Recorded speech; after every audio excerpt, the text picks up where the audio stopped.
सुनने में अटपटा लगता है, लेकिन ये एक हकीकत है कि ईश्वर प्रेम से बड़ा है मजदूर प्रेम। समाज में कई तरह के लोग हैं। कुछ ऐसे हैं जो कॉमन सेंस की नज़र से दुनिया को देखते हैं, कुछ ऐसे हैं जो विचारधारा की परिपक्व नज़र से दुनिया को देखते हैं, कुछ ऐसे हैं जो असत्य या गप की नज़र से देखते हैं। इनमें कॉमन सेंस और असत्य की नज़र से देखने वालों की संख्या सबसे ज़्यादा है। विचारधारा की परिपक्व नज़र से देखने वालों की संख्या समाज में बहुत कम है। वैज्ञानिक दृष्टिकोण के आधार से दुनिया को देखने वालों की संख्या इनसे भी कम है। कायदे से यह क्रम उल्टा होता तो अच्छा होता। मैंने जब भी आरएसएस की विचारधारा की आलोचना करके लिखा तो संघ भक्तों ने कई बार सवाल उठाया कि भारत में कम्युनिस्ट सफल क्यों नहीं हुए, क्रांति क्यों नहीं हुई। कम्युनिस्टों के दिन अब लग गए, भारत से उनका नामो निशान मिट जाएगा। सच क्या है ये जाने। ये तो प्रोपेगेंडा है जो आरएसएस के लोग करते रहते हैं और उनके जो भक्त करते रहते हैं, या जो एंटी कम्युनिस्ट प्रोपेगेंडा मीडिया में चलता रहता है। सच यह है कि भारत में कम्युनिस्टों को जितनी सफलता मिलनी चाहिए थी उतनी सफलता उन्हें मिली है। वे इससे ज़्यादा सफलता हासिल कर सकते थे, लेकिन क्रांतिकारी विचारों की सफलता और क्रांतिकारी संगठन की सफलता बाह्य तत्वों पर निर्भर करती है और खासतौर पर उनकी सांगठनिक क्षमता पर निर्भर करती है। क्रांति का जन्म विचारों के गर्भ से नहीं, भौतिक परिस्थितियों और सांगठनिक संरचनाओं के गर्भ से होता है और इस संघर्षों के गर्भ से होता है। भारत में संगठित कम्युनिस्ट पार्टियां हैं, वे चाहती हैं भारत में क्रांति हो, उनके हमदर्द चाहते हैं क्रांति हो, लेकिन क्रांति चाहने से नहीं होती। क्रांति कोई माल नहीं है कि आप बाजार जाएं और खरीद ले आएं और उपभोग करने लगें। क्रांति कोई खेल भी नहीं है, जब इच्छा हो खेलना आरंभ कर दो। क्रांति कोई कॉस्मेटिक्स या खुशबूदार क्रीम या इत्र नहीं है कि खोलो, लगाओ और फिर खुशबू ही खुशबू। क्रांति और कम्युनिस्टों के बारे में आए दिन जिस तरह की गपबाजी भरी टिप्पणियां या असत्य टिप्पणियां हम सुनते या पढ़ते हैं, उससे एक चीज़ का पता चलता है कि इस तरह की टिप्पणियां करने वाले लोग क्रांति और क्रांति की प्रक्रिया और कम्युनिस्ट पार्टी और उनके कामकाज के तरीके और मार्क्सवादी विचारधारा या वैज्ञानिक ज्ञान के अभाव के कारण अनाप शनाप बोलते हैं और लिखते हैं।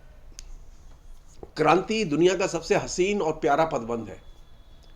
इस पर जितने लोग निछावर हैं उससे ऊपर अभी सिर्फ एक ही पदबंध है जिस पर लोग निछावर हैं और प्राण तक देने के लिए तैयार हैं, वह है प्रेम। प्रेम और क्रांति की प्रतिस्पर्धा में ईश्वर प्रेमी पिछड़ गए हैं। तुलनात्मक तौर पर देखें तो प्रेम का इतिहास क्रांति के इतिहास से पुराना है। प्रेम को महान बनाया भक्ति आंदोलन के लेखकों ने। 5वीं 6वीं शताब्दी में दक्षिण भारत में आलवार संतों ने प्रेम और ईश्वर के बीच की प्रतिस्पर्धा आरंभ की और ईश्वर को गौड़ और प्रेम को महान बना दिया। हमने कभी ध्यान ही नहीं दिया कि जिस समय प्रेम का आख्यान रचा जा रहा था उस समय समाज में 2 नए वर्ग जन्म ले रहे थे। पहला था कारीगर और दूसरा था व्यापारी। कारीगरों के उदय के साथ प्रेम के आख्यान का आरंभ हुआ और आधुनिक काल में यही कारीगर मजदूर वर्ग में रूपांतरित हुआ और व्यापारी का पूंजीपति वर्ग में रूपांतरण हुआ।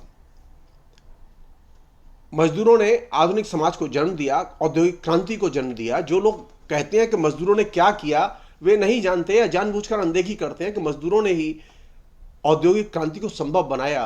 औद्योगिक क्रांति संतों, महंतों, तांत्रिक, जादू, टोने टोटके से संभव नहीं थी। संसार की महानतम वैज्ञानिक खोजों को मजदूरों और उनकी औद्योगिक क्रांति ने ही संभव बनाया। मजदूर वर्ग ने औद्योगिक क्रांति से आगे जाकर क्रांति की खोज की, जबकि पूंजीपति वर्ग औद्योगिक क्रांति तक जाकर ठहर गया। संसार में कारीगर जब जन्म नहीं लेते तो प्रेम का जन्म नहीं होता और भक्ति का महान साहित्य नहीं रचा जाता। कबीरदास, तुलसीदास, मीराबाई जैसे महान लेखकों का जन्म भी नहीं होता। पहले कारीगर आए, फिर उनके भावों विचारों की अभिव्यक्ति का महान भक्ति साहित्य लिखा गया। इसी तरह पहले मजदूर आए और उन्होंने औद्योगिक क्रांति, जनतंत्र आदि को संभव बनाया। रोमांटिसिज्म के महान कवियों के अंग्रेजी साहित्य को जन्म दिया। कहने का अर्थ है मजदूर सिर्फ वस्तुएं ही नहीं बनाते, वे श्रेष्ठतम कलाओं को भी जन्म देते हैं। यही वह प्रस्थान बिंदु है जहां से हमें मजदूरों से प्यार करने की आदत डालनी चाहिए। मजदूरों से प्यार किए बिना आप सामूहिक जीवन में शांति से नहीं रह सकते। हमारे युवाओं और औरतों में सामाजिक अशांति, अवसाद, कुंठा और निराशा का प्रधान कारण है मजदूरों से प्रेम का अभाव। हम मजदूरों की बनाई वस्तुओं से प्यार करते हैं, उनके दीवाने हैं, लेकिन मजदूरों से घृणा करते हैं, मजदूरों के क्रांतिकारी विचारों से घृणा करते हैं। यही वह प्रस्थान बिंदु है जहां से हम इस दुनिया को नए नजरिए से देखें। जो लोग मजदूरों से प्यार करते हैं वे बड़े ही जिंदा दिल इंसान होते हैं। उनसे मिलकर उत्साह और प्रेरणा का संचार होता है। आज सामाजिक जीवन के प्रति ज़्यादा से ज़्यादा नौजवानों में जो निरर्थकता बोध या अभी एक खास तरह का फेनेटिक धार्मिक तत्ववाद या मोदी मोह पैदा हो रहा है, उसका प्रधान कारण है उनका मजदूरों के साथ अलगाव और प्रेम का अभाव। मजदूरों से प्रेम हमें जीवन की सार्थकता का एहसास कराता है।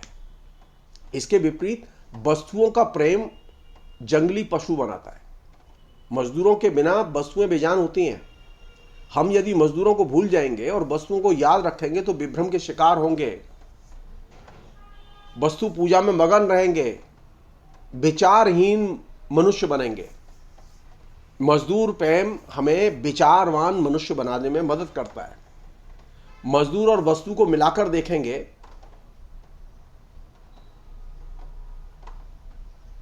और प्यार करेंगे तो और सत्य का सामना करने का हमारे अंदर साहस पैदा होगा। आज समाज में सत्य में दिलचस्पी घटती जा रही है।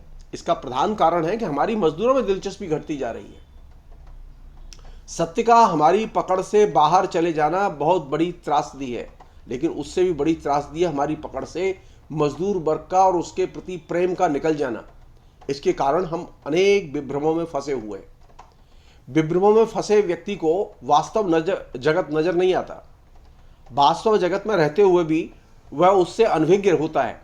मजदूरों के प्रति बढ़ती अनभिज्ञता का यही प्रधान कारण है। इसके कारण हम भगवान से प्यार करते हैं, प्रेमिका से प्यार करते हैं, माता पिता से प्यार करते हैं, प्रकृति से प्यार करते हैं, दोस्तों से प्यार करते हैं, लेकिन मजदूरों से प्यार नहीं करते। जो इस समाज के सर्जक हैं उनसे प्यार नहीं करते। हम मजदूरों से प्यार करें तो कभी मनोचिकित्सक के पास जाने की जरूरत न पड़े, कभी सिरदर्द महसूस न हो। जीवन की रामबाण दवा है मजदूर प्रेम।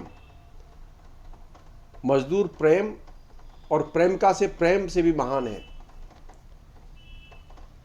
कहने का मतलब यह कि वह ईश्वर प्रेम और प्रेमिका के प्रेम से भी महान है। सिर्फ एक बार मजदूर प्रेम में डूबकर तो देखो।